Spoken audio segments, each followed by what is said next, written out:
ॐ नमः सिद्धेभ्य ॐ नमः सिद्धेभ्य ॐ नमः सिद्धेभ्यः। हे भारती माँ, हे भारती माँ, अज्ञानता से हमें तार दे माँ। हे भारती माँ, हे भारती माँ, अज्ञानता से हमें तार दे माँ। मुनियों ने समझी, गुणियों ने जानी, मुनियों ने समझी, गुणियों ने जानी, शास्त्रों की भाषा आगम की वाणी, शास्त्रों की भाषा आगम की वाणी। हम भी जो जाने, हम भी जो समझे, हम भी जो जाने, हम भी जो समझे, विद्या का फल हमें माँ तू देना। हे शारदे माँ, हे शारदे माँ, तू ज्ञानदायी हमें ज्ञान दे दे। हे तू ज्ञानदायी हमें ज्ञान दे दे। रत्नात्रय का हमें दान दे दे, रत्नात्रय का हमें दान दे दे। मन से मिटा दे, मन से मिटा दे, मन से अंधेरा हमको उजालों का शिव द्वार देना। हे शारदे माँ, हे भारती माँ, तू मोक्षदायिनी, हे संगीत तुझ में, तू मोक्षदायिनी, हे संगीत तुझ में। हर शब्द तेरा, हर भाव तुझ में, हर शब्द तेरा, हर भाव तुझ में। हम हैं अकेले, हम हैं अधूरे, हम हैं अकेले, हम हैं अधूरे। तेरी शरण में हमें तार देना, तेरी शरण में हमें तार देना। बोले द्वादशांग गिरवाणी माता की जय। घर घर पाठशाला, हर घर पाठशाला का जो मूल प्रयोजन के भागों को आगे बढ़ाते हुए हम आगे बढ़ रहे हैं। प्रत्येक यहाँ पे भाग को श्रवण करके बहुत से लोग उसका लाभ भी उठा रहे हैं। हमने यहाँ पर नवकार मंत्र से लेकर के तीर्थंकरों के जीवन के परिचय से लेकर के और नमोकार मंत्र का जाप विधि कैसे करना चाहिए आदि अलग अलग भागों में हमने वर्णन किया था। कल तीर्थंकरों भगवान किसे कहते हैं, तीर्थंकर कितने होते हैं, चिन्ह की स्थापना कैसे होती है आदि विषय पे हमने चर्चा की।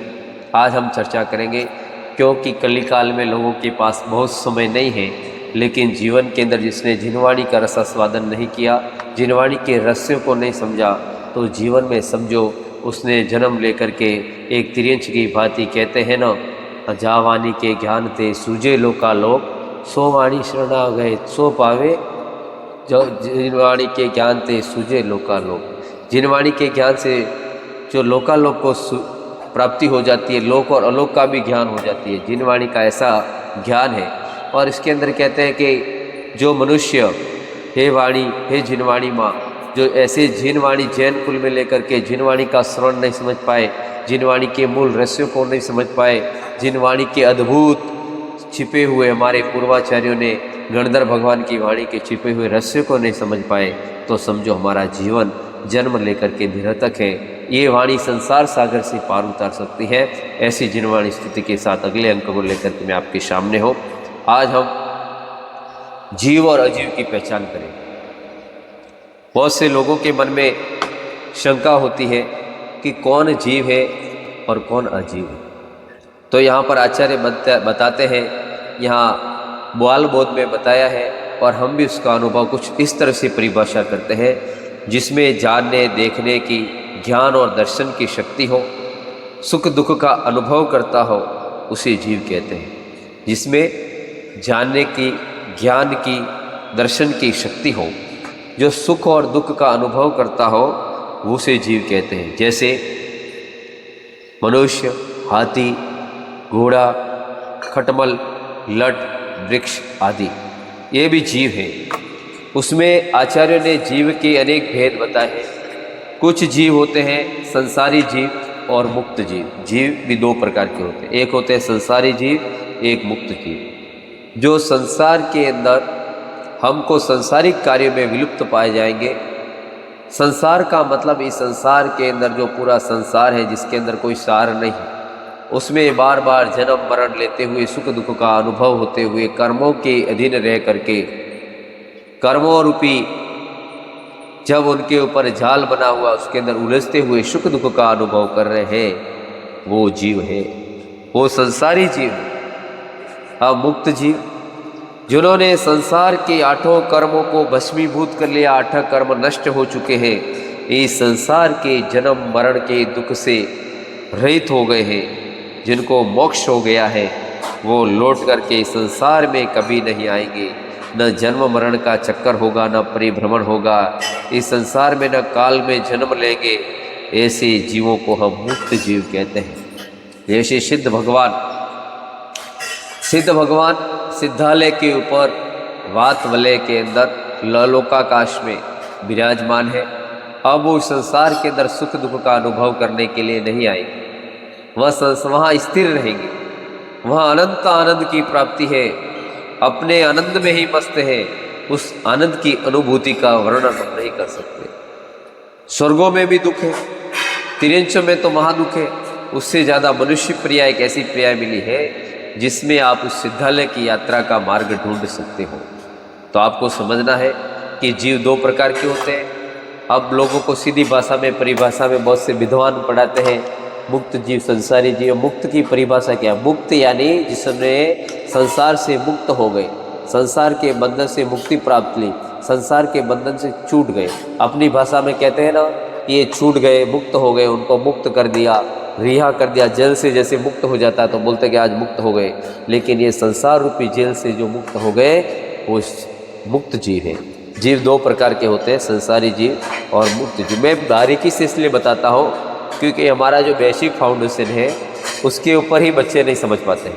उन बड़े बड़े विद्वान पढ़ाते हैं, बड़ी बड़ी भाषा और शब्दों का प्रयोग करने से उन बच्चों को वो बातें दिमाग में नहीं पड़ती कि संसारी क्या है, मुक्त क्या है। तो इस संसार के अंदर सबसे पहले उन शब्दों की परिभाषा उन बच्चों के दिमाग में पड़ेगी तो वो समझ पाएंगे कि संसारी जीव किसे का है और मुक्त जीव किसे का है। तो यहाँ पे हमको समझना है कि संसार यानी जो संसार के अंदर परिभ्रमण के अंदर सुख दुख का अनुभव कर रहे हैं, संसार के अंदर रह रहे, बार बार जन्म मरण के चक्कर काट रहे हैं, वो संसारी जीव है। इन सब चीज़ों से जो मुक्त हो गए, इससे ऊपर उठ गए, आठों कर्मों का अक्षय कर लिया, आठों कर्मों के आवरण को हटा दिया, वो सिद्ध भगवान बन गए। अब संसारी जीव का लक्षण क्या है? वो संसार में जन्म मरण कर रहे हैं, आठों कर्मों से सहित है, उसे संसारी जीव कहते हैं। जैसे संसारी जीव में कौन आ गए? सिद्धो भगवान तो मुक्त जीव में हुए। अब संसारी जीव वो हुए जैसे नारकी, देव, मनुष्य, बंदर, जो, बिच्छू, जोग, चंडोला, वृक्ष आदि ये संसार के अंदर बार बार जन्म मरण लेंगे। और जिस ये अलग अलग पर्याय है, ऐसे ऐसे पर्याय में वो जन्म मरण के ऐसे चार गतियों का भ्रमण करेंगे। आयु कर्म की प्रकृति चार है, प्रभु ने विनाशी। प्रभु ने आयु कर्म के चारों गतियों का, चारों परिभ्रमण को नष्ट कर दिया। उसके अंदर मनुष्य गति, देव गति, तिरंज गति और नरक गति। उसमें उत्कृष्ट मनुष्य गति है, देव गति में भी सुख नहीं है। चार गतियाँ बताइए कौन सी? मनुष्य, देव, नरक और तिर्यंच। इन चारों गति से मुक्त हो गए और इन चारों गति में रहने वाले जीव संसारी ही माने जाते हैं, संसार को बढ़ाने वाले यत्न ही करते हैं। उसके अंदर संसार के पद को त्याग करके जो मुनि मार्ग की ओर बढ़ जाते हैं, आचार्य बन जाते हैं, उपाध्याय बन जाते हैं, साधु बन जाते हैं, वो परमेष्टि में गर्वित हो जाते हैं। लेकिन वैसे उच्च आचरण को, चारित्र को धारण करने वाले ऐसे महामुनिराज को हम वंदन करते हैं। इसीलिए तो करते हैं कि वो अपने से एक अलग पद की ओर प्राप्ति कर जाते हैं। जो परम पद में स्थित हो उसे परमेष्टि कहते हैं। ये 5 परम पद हैं, ऐसे परम पद की ओर बढ़ जाना। तो यहाँ हमारा चल रहा है कि जिनको जन्म मरण दुख नहीं होता है, ऐसे जीव, यही दोनों में फर्क है। क्योंकि संसारी जीवों का जन्म मरण और दुख होता है, और मुक्त जीवों को किसी प्रकार का दुख नहीं होता है, कर्मों से रहित हो जाते हैं, दोषों से रहित हो जाते हैं, वो मुक्त जीव है। अब बहुत से लोग ऐसी शंका करते हैं कि भगवान के सामने सुबह आरती नहीं करना चाहिए, शाम को नहीं करना चाहिए, भगवान तो के सामने ऐसा नहीं करना चाहिए। अरे भगवान को तो कोई दोष नहीं लगेगा, लेकिन विनय अपना गुण है श्रावक का, विनय पूर्वक आराधना करनी चाहिए। पुण्यानुबंधी कर्म करने के साथ पापानुबंधी कर्म का बंध नहीं हो, ये विवेक हमको रखना चाहिए। लेकिन भगवान तो सभी दोषों से रहित होते हैं। भगवान रात को, बहुत से लोग प्रश्न करते हैं कि भगवान के यहाँ पे रात को घंटा नहीं बजाना चाहिए। वो तो एक अपनी व्यवस्था है कि किसी को डिस्टर्ब ना हो, मंदिर की अव्यवस्था नहीं हो। लेकिन अगर किसी ने बजा भी दिया है तो उसमें कोई दोष नहीं है, क्योंकि भगवान कभी सोते नहीं है न जगते हैं। भगवान तो राग द्वेष सहित वितरागी, 18 दोषों से रहित, जन्म जरा मरण दोषों से मुक्त। ऐसे भगवान के सामने कहाँ की तुम बात करते हो? तुम्हारे जैसे भगवान, बहुत से लोग भगवान के सामने बैठते हैं तो बोलते हैं कि हम तो खा रहे हैं, भगवान नहीं खा रहे हैं। अरे भगवान कोई खाने की उनको जरूरत नहीं, उन्होंने संसार में अनादिकाल से खा लिया, उसी से तो मुक्त होना चाहते थे, इसीलिए तो वो मुक्त जीव बन गए, वो भगवान बन गए, संसार के चक्कर को छोड़ दिया और इतना पुण्य का आश्रय किया। वो भी करना अपने हाथ में नहीं है, उसके लिए हमको मूल गुणों को धारण करके, मुनि पर्याय को धारण करके, मुनि बन करके एक दिन समाधि मरण करके उस मार्ग की ओर बढ़ना पड़ेगा। और वो भी निश्चित नहीं है, जब तुम्हारे पुण्य बुद्धि वर्ग का उदय होगा तभी तुम भगवान आत्मा बन सकते हो। तो समझना है, जीव दो प्रकार के, मुक्त जीव, संसारी जीव। 4 प्रकार की जो गतियाँ है, उन 4 प्रकार की जो गति, मनुष्य गति, देव गति, तिरिच गति और नरक गति, ये चारों गतियों के जीव संसारी जीव ही माने जाएंगे, क्योंकि वो संसार में आएंगे जाएंगे, कर्म का परावर्तन चलता रहेगा, काल का क्रम चलता रहेगा। इस प्रकार जीव और अजीव में ये फर्क है। जीव में जानने देखने की शक्ति होती है, अजीव में जानने देखने की शक्ति नहीं होती है। इस प्रकार से हम संसारी जीव है, हमको धर्म पालन करके मुक्त जीव बनने का प्रयत्न करना चाहिए। सारांश ये है कि हम संसार के अंदर संसार बढ़ा रहे हैं। गृहस्थ और मुनि 2 धर्म मोक्ष के मार्ग हैं, लेकिन एक दिन इस गृहस्थ धर्म से भी श्रावक श्री मुनि पद की प्राप्ति के लिए अभिलाषा होनी चाहिए। मुनियों की सेवा शुश्रूषा करना चाहिए और उनकी सेवा करके उनके जैसा बनने का भाव होगा तो एक दिन ये संसारी जीव मुक्त बन पाएगा। तो बंधुओं, आज हम संसारी जीव और मुक्त जीव के बारे में बहुत ही अच्छे से बारीक से समझा है।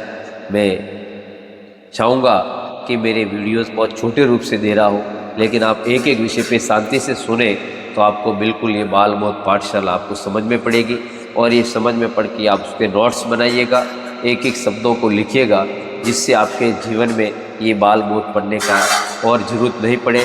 और आपके दिमाग में ये पढ़ने से ही मात्र ज्ञान अपने तक सीमित नहीं रखना है, इसके माध्यम से जिनवाणी का ज्ञान इन छोटे बच्चों को इन परिभाषाओं का मालूम पड़े कि क्या स्वर्ग है, क्या नरक है, क्या गति है, कैसी प्रकार से हमको कर्म करने चाहिए, इस विषय में समझना बहुत ज़रूरी है। तो मैं आज के इस भाग में आपको ये समझाने का प्रयत्न किया कि संसारी जीव और मुक्त जीव क्या है। आगे के विषय में हम चर्चा करेंगे इंद्रियों के विषय में, व्यक्ति कितनी इंद्रियां है और ये जीव इंद्रियों के विषय में कैसे वशीभूत होकर के इस संसार के अंदर ये दुख उठाता है, उस विषय पे हम चर्चा करेंगे। ऐसी मंगल कामना के साथ, जावानी के ज्ञान ते सुजे लोकालोक, सोवानी मस्तक धरो सदा देत हो तो। बोले जिनवाणी माता की जय।